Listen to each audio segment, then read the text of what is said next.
Tit for Tat. The engines were being cleaned and polished for the day. Bert, who was going up first, had a tall chimney in his funnel to draw up his fire. "We've got visitors today," said his driver. Rex yawned. "We have 'em every day," grunted Mike. "But these are special," said the driver. "One takes moving pictures, and the other writes books. So mind you all behave." "I don't want to be a moving picture in a book," protested Bert. "I want to stay as I am." They all tried to explain, but Bert was still muddled when he went to take his train. The visitors were clergymen, one fat, the other thin. They arrived in a little car. Both had cameras. They shook hands with Bert's driver. "The small controller," he told them, "says you can ride with me in Bert's tender if you like." "Thank you," they said. "May we come later, please? Just now the sun is shining so nicely that we want to take photographs." Then they asked Bert his name and told him how smart he looked. "These visitors," he thought, "do know how to speak to engines." He puffed away, feeling happier.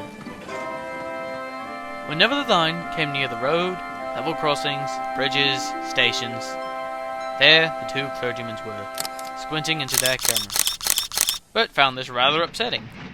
"They might wave at an engine," he complained. "They can't wave and get good pictures," said his driver.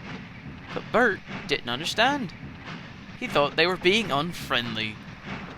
The little car shot past them once more, but Bert made no reply.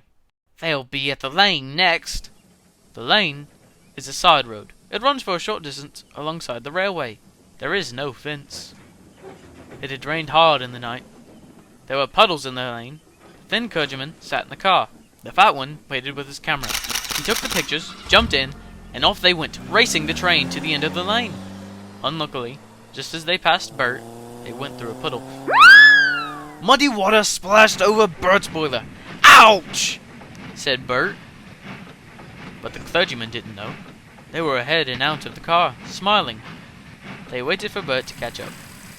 Bert wasn't smiling. "They did it on purpose!" he snorted crossly. "They splashed me! They splashed me!" Bert hissed, rolling into the last station. "Pictures indeed!" he grumbled, running round his train. "I'm a nice picture covered in mud!" He sizzled crossly when the fat clergyman sat in his tender for the journey back. "A driver oughtn't to allow him after what he's done." Suddenly, he stopped sizzling and let off a steam. "I know," he thought, "how to pay the fat one out. It's a lovely plan. I only wish the thin one was there too," he said. But he said it to himself. Bert ran nicely till they reached the woods. The line climbed steeply here. Bert usually rushes the hill. This time, he deliberately dawdled. "Come on," said his driver, giving him full steam. This was just what Bert wanted. "Tit for tat! Tit for tat!" he shouted, storming up the slope. Rain-soaked branches met close overhead.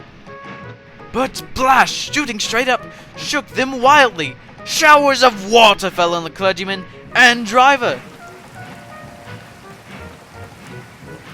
Their soaking did not stop till they had topped the rise, and steam could be reduced for the downward run. The small controller soon found out what happened. He sent Bert back to the shed.